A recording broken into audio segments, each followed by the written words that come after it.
కొన్ని తెలియని ఏం కాదు, కానీ చాలా విషయాలు నేను తెలుసుకున్నాను మాత్రం చెప్పగలను మీ ద్వారా. ఇంకో ఒక గొప్ప పని మీరు ఇప్పుడు ఈడ ఉండి మీరందరు చేసింది ఏంటంటే, మేము డెమోక్రటిక్గా మాట్లాడగలుగుతాము అని ఒక సందేశము 2 తెలుగు రాష్ట్రాలకు ఇచ్చిందనే విషయాన్ని గుర్తుపెట్టుకోవాలి. నేను వచ్చింది ఇందుకు మొదలుగా, మనం చదువుకున్న వాళ్ళము, విఘ్నులము, మనం మాట్లాడగలం. ప్రభుత్వాలనే మార్చగల శక్తి ఉన్నప్పుడు మన బతుకును మార్చుకోలేమా? ఇక్కడ డైలాగ్ అనేది ఎప్పుడైనా సరే, డెమోక్రటిక్ డైలాగ్ ఎప్పుడు కూడా మార్పుకు కారణమవుతుంది. ఈ వాతావరణం ఎందుకు ఇక్కడ చెడిపోతుందనే ఉద్దేశంతోనే మొన్న నేను ఇక్కడికి వచ్చినప్పుడు కూడా, బోనాలకు వచ్చినప్పుడు కూడా, వీళ్ళు నా దగ్గరికి వస్తారు, నన్ను నిలదీస్తారు, నన్ను ప్రశ్నిస్తారని కూడా నేను ఊహించలే. కానీ ఆ ఊహించని పరిణామమైన నాకు ఆలోచన వచ్చింది. ఇట్లా మాట్లాడే పరిస్థితి మంత్రులకు ఉండాలి, ముఖ్యమంత్రికి కూడా ఉండాలనేది నా కోరిక. ఎందుకు? ఎస్, దయాకర్ పోయి సెంట్రల్ లైబ్రరీ హాల్ దగ్గర మాట్లాడి వాళ్ళ ప్రశ్నలు విన్నాడు, వాళ్ళు కోప్పడితే చూసిండు, వాళ్ళ ఆవేశాలని తెలుసుకోగలిగిండు. ఈ ప్రయత్నం ఎవరైనా చేయాలని ఎప్పుడు అనిపిస్తుంది అంటే, రచ్చ కాకుంటేనే. నేను మనోన్ని కూడా ఎందుకన్నా అంటే, మీ ఆవేదన చెప్పుకునే వేదిక లేకుండా పోయేది అప్రజాస్వామికం. తర్వాత నేనేం మీ దగ్గర నుంచి తెలుసుకున్న తర్వాత నేనేం చేయాలనేది నాకు ఒక ఐడియా వస్తుంది. నేను ఇక్కడ మన వాళ్ళని కలిసిపోయినాక కూడా నేను ముఖ్యమైన అధికారిని కలిసిన, అసలు వాస్తవానికి రాజకీయాలు పక్కన పెట్టి, పేరు ఎందుకు కానీ, కలిసిన తర్వాత వారు ఒక సమాచారం ఇచ్చిండ్రు. ఆ సమాచారం చెప్పినా అది మీకు త్వరలో లాగా అనిపిస్తుంది. ఈ త్వరలో ఎంత ప్రమాదకరమో మీతో దగ్గరికి వచ్చినాక తెలిసి, నీకు త్వరలో అనే పదాన్ని నేను వాడడాన్ని నిషేధిస్తున్నా. ఎందుకంటే 60,000 ఉద్యోగాల్లో గత ప్రభుత్వంలో చేసిన నోటిఫికేషన్స్ పేపర్ లీక్స్ వల్ల రద్దయినా, మళ్ళా వాటిని నిర్వహించే వాటిని పెట్టడం వల్ల కూడా అది బడ్జెట్ పైప్ లైన్లో ఉన్నాయి. వాటిని పక్కన పెట్టి మనం కొత్త ఉద్యోగాలు ఇవ్వడానికి ఉండదు. కాబట్టి అవి ముందుగా నింపడం జరిగింది. వాళ్ళు ఎందుకు నింపలేకపోయింది అనేది నేను కాదు, వాళ్ళు మా బీఆర్ఎస్ మిత్రులు చెప్తారు. కానీ మేము అది కూడా ఒక అడ్డంకి. ఇప్పుడు దాంట్లో 10,000 వరకు అని మన అశోక్ సార్ అన్నాడు, ఇంకో మిత్రుడు 5,000 అన్నాడు, 6,000 అన్నాడు. Maybe most probably new notifications editions అయ్యి ఉండొచ్చు కాక, అవి 52,000తో ఇప్పుడు 62,000 ఇట్లా వచ్చినట్టుగా ఏదో లెక్క ఉంది. నేను దాన్ని పూర్తి స్థాయి వివరాలు తీసుకుంటా. కానీ ఇప్పుడున్న పరిస్థితుల్లో మోస్ట్ ప్రాబబ్లీ మీరు అనుకుంటున్న ఎన్నికల లోపుకే 18,000 ప్లస్ 22,000 వరకు పర్మిషన్స్ వచ్చి నోటిఫికేషన్స్ కూడా రావచ్చు అనేది నా యొక్క ఆలోచన. దాన్ని మీతో కలిసి ఒక రిప్రజెంటేషన్ ప్లాన్ చేస్తున్నా. 10 మంది మీరు ప్లాన్ చేసుకోండి, 10-15 మంది మీరు ప్లాన్ చేసుకోండి. అక్కడ కూడా వచ్చేదంటే మీతో భయపడేది. ఎందుకంటే మేము ఎందుకు భయపడమంటే మేమే మీరు, కొత్తగా ఏం కాదు. కాకపోతే దయాకర్ ఇప్పుడు అధికారంలోకి వచ్చిన తర్వాత మొన్న ఎమ్మెల్సీ అవ్వచ్చు కాక.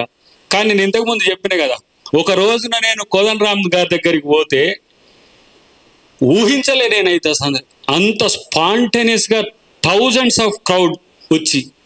అంటే విద్యార్థి శక్తి కానీ నిరుద్యోగ శక్తి కానీ ఎట్లా ఉంటుందో, నేను నా లైఫ్లో నేను ఎంకామ్ చేసిన, ఎంసీఏ చేసిన, ఎల్ఎల్బి చేసిన, పిహెచ్డి చేసిన, కానీ ఆ రోజు చూసిన ఆ కసి నాకెందుకో చాలా భయంకరంగా అనిపించింది. ఆ రోజు చాలా పెద్ద ఎత్తున ప్రతిదాడికి కూడా వాళ్ళు తెగబడే పరిస్థితుల్లో దాన్ని సబటైజ్ చేసిన, అది చాలా ప్రమాదకరం. అలాంటి పరిస్థితిని మీకు రానివ్వమని మాత్రం నేను ఈ వేదిక మీద నేను తెలియజేస్తున్నా. మీకు 15వ తారీఖు వరకు ఆగస్టులో మా అశోక్ సార్ అన్నట్టు, మా మిత్రులు అన్నట్టు మీరు డెడ్ లైన్స్ పెట్టుకున్నా ఆ డెడ్ లైన్స్కి అవకాశం రాకుండా చేసే ప్రయత్నం చేస్తా.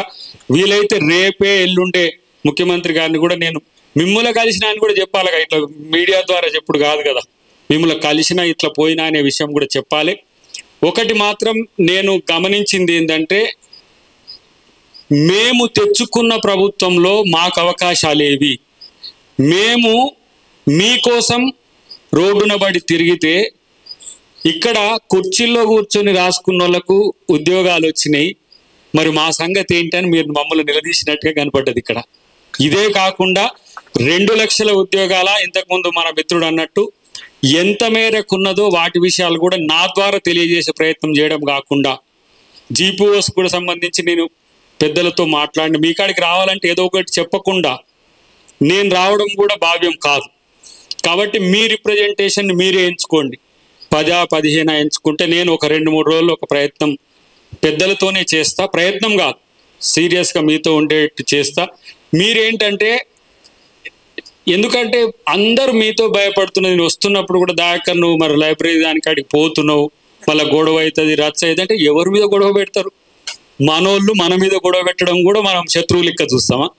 మన మన నిరుద్యోగులు, మన యువకులు తెలంగాణ కొరకు పోరాడిన రక్తం ఇది. ఎంత చైతన్యవంతమైన రక్తం. మాలాంటి వాళ్ళని ప్రశ్నించకపోతే మీరు ఇంకెవరిని ప్రశ్నిస్తారు? మేమే కదా ఆ రోజు మేము ఏ ప్రయోజనాల కొరకు ఏ జేఏసీలకు తెచ్చినామో నాకు తెలుసు. చెత్త ఏరుకునే వాళ్ళని కూడా జేఏసీలకు తీసుకొచ్చినాం మేము. చెత్త జేఏసీ అని పెట్టి చిన్న చిన్న సంఘాలు వచ్చి ఆ రోజు మన కొరకు చేసింది. నేను ఏ ప్రభుత్వాన్ని నిందించడానికి ప్రయత్నం చేస్తలేను. నా ప్రభుత్వం కరెక్ట్గా చేయాలని కోరుకుంటున్నా. దానికోసమే మీ దగ్గరికి వస్తున్నా నేను. లేకపోతే ఎందుకు బాస్ చాలా మంది చాలా పోస్టులు తీసుకొని హాయిగా ప్రశాంతంగా ఇంత రక్కస్ కొరకు ఇంత రచ్చ కొరకు ఎవరు రారు. కానీ మేము ముద్దాయిలం కావద్దు ప్రజల ముందు. ఎందుకంటే ఏ ప్రయోజనాల కొరకు తెలంగాణను సాధించుకున్నామో ఆ ప్రయోజనాలు సాకారం కావాల్సిన అవసరం ఉంది. అది మీలాంటి వాళ్ళకు మేలు జరిగితే మీరు కదా తెలంగాణ భవిష్యత్తు. రేపు ఇలా ఒక కొత్త అంశం వచ్చింది, ప్రైవేట్ రంగంలో రిజర్వేషన్లకు సంబంధించి. ఇలా ఆంధ్రప్రదేశ్ ప్రభుత్వము 90% రిజర్వేషన్లు ఇస్తే మనం కూడా భూమిపుత్రులకు 80% రిజర్వేషన్లను అనుకున్నాం. కానీ అది చట్టరూపం దాల్చలేదు. దానికి సంబంధించిన అవసరం ఇప్పుడు చట్టరూపం దాల్చాల్సిన అవసరం ఇప్పుడు ఉన్నది. ఎందుకంటే కొత్తగా వచ్చే ఏ కంపెనీలోనైనా తెలంగాణ అస్తిత్వం, తెలంగాణ భూమిపుత్రుని యొక్క ముద్ర ఉండాల్సిన బాధ్యత అయితే ఉన్నది. అది మనం అందరం చేద్దాం. నేను కూడా ఎందుకు మీకు ఈ మాట ఇస్తున్నంటే, ఇక తెలంగాణ సాధించుకొని ఫ్రీ జోన్ ఉన్నట్టుగానే ఇక ఇప్పుడు కూడా ఉంటే తెలంగాణ ఎచ్చుడెందుకన్నా ఆదిలాబాద్ బిడ్డ గోండ్ ఏడ్సే, నా ఖమ్మం బిడ్డ దళితుడు ఏడ్సే, నా మహబూబ్నగర్ బిడ్డ బీసీ ఏడ్సే. అసలు ఇక ఇన్ని ఉద్యోగాలు ఎవరికి పోతున్నాయి? లక్షల ఉద్యోగాలు, ప్రైవేట్ ఉద్యోగాలు వచ్చి ఎవరికి పోతున్నాయంటే టెక్నికాలిటీస్ పేరు మీదనో లేకపోతే మేధో వలస పేరు మీదనో. ఇప్పుడు హైదరాబాద్ అనేది ఇంటర్నేషనల్ డెస్టినేషన్ అయిపోయింది. తెలంగాణ వల్ల ముఖం కనపడడం కూడా సమస్య అయిపోతున్న పరిస్థితులు ఇవి. అదే ప్రైవేట్ రంగంలో రిజర్వేషన్లు ఉంటే చాలా మంది దీంట్లో ఇంతకుముందు మా నాయక్ మాట్లాడిండు నారాయణ ఖేడ్, ఆ ఆవేదన చూస్తుంటే మరి ఎవరికి చెప్పుకోవాలనే దాని దగ్గర ఇలా ప్రభుత్వంలో ఉండే నేను ఈరోజు ఎమ్మెల్సీగా ఉండొచ్చు గాక, నా స్ట్రేచర్ ఎంతున్నది, నా స్టేటస్ ఎంతున్నది, నా బలం ఎంతున్నది అని కూడా నేను కూడా చూసుకోవాలి కదా. మీ నుంచి వచ్చిన విజ్ఞాపనల విషయంలో నేను నిజంగానే తెలంగాణ ఉద్యమకారుణ్ణి అయితే నేను ప్రభుత్వంలో నేను నా ప్రాధాన్యత ఉన్నది అని అనుకోవాలంటే మీ యొక్క అంశాలను నేను ప్రభుత్వంలోని ముఖ్యమంత్రి గారి నుంచి ఒక్క డిపార్ట్మెంట్ కాదు కదా, రెవెన్యూ నుంచి మొదలు పెడితే ఎలక్ట్రిసిటీ నుంచి మొదలు పెడితే ప్రతి డిపార్ట్మెంట్లో ఇలా జాబ్స్కి సంబంధించి ముఖ్యమంత్రి గారు, డిప్యూటీ సీఎం గారు ఒకరోజు మీ సందర్భం మీతో మీ అంశంలోనే కోదండరామ్ గారు, రియాజ్ గారు, తర్వాత మన దయాకర్ గారు, ఇంకో వెంకట్ గారితో కలిసి మాట్లాడిండు ఆ రోజు. అంటే నాకు ఈ సబ్జెక్టు నేను అప్పుడు రాలేదు, ఇక్కడికి చేయలేదు కాబట్టి నాకు తెలియదు. కానీ వాళ్ళు కూడా చెప్పిండు, రియాజ్ గారు కూడా ఒక మాట చెప్పిండు. ఆ రోజు నుంచి పైప్ లైన్లో ఉన్న ఏంటి, అసలు ఇప్పుడు మనం వేయాల్సిన ఏంటి, బడ్జెటరీ పర్మిషన్స్ ఎంత మేరకు ఉంటాయనే విషయంలో త్వరలోనే త్వరలో ఈ 2-3 రోజుల్లోనే మీకు నేను మీ రిప్రజెంటేషన్కి చెప్పిస్తా. నేను మీకు ప్రభుత్వానికి మధ్య వారధిగా ఉండడానికి నేను సిద్ధమని చెప్పి తెలియజేస్తున్నా. ఆ విషయంలో నేను ఎందుకు ఇంత ఆతృత అనంటే, 100 ఫోన్లు నేను అటెంప్ట్ చేసేదానికంటే మీతో ఇక్కడ చర్చించేది మొత్తం తెలంగాణకు పోతుంది. ఇంతకుముందు ఉస్మానియా యూనివర్సిటీ వేదికగా ఉద్యమం నడిస్తే మొత్తం కాకతీయ నుంచి అంతా పోయినట్టుగా ఇవాళ ఆ పరిస్థితి ఇప్పుడు సెంట్రల్ లైబ్రరీకి ఇక్కడికి వచ్చినందుకు సంతోషం. ఇలా మా ఉపేందర్ రెడ్డి గారికి నేను థ్యాంక్స్ చెప్పుకుంటున్నాను. ఎందుకంటే నన్ను ఇక్కడికి బోనాలకు పిలిచి నా బోనం ఎత్తిండు కాబట్టి. లేకపోతే నేను వేరే పనులలో ఎంగేజ్ అవుతుంటే ఈరోజు వేరే ప్రోగ్రామ్ ఉన్నా కూడా ఇక్కడికి వస్తా అని రాకపోతే మళ్ళీ నా క్రెడెన్షియల్స్ కూడా క్రైసిస్లో పడతాయి.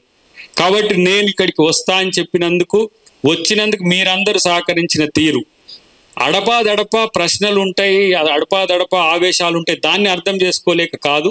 మళ్ళీ కూడా ఇక్కడికి రావడానికి నాకు అవకాశం ఉండాలంటే మీరు చెప్పిన అంశాలన్నీ కూడా నేను ప్రభుత్వం దగ్గరికి తీసుకుపోవాల్సిన అవసరం ఉంది. ఇది మీతో చెప్తున్నది కాదు, మీతో పాటు వీళ్ళతో కూడా చెప్తున్నా నేను.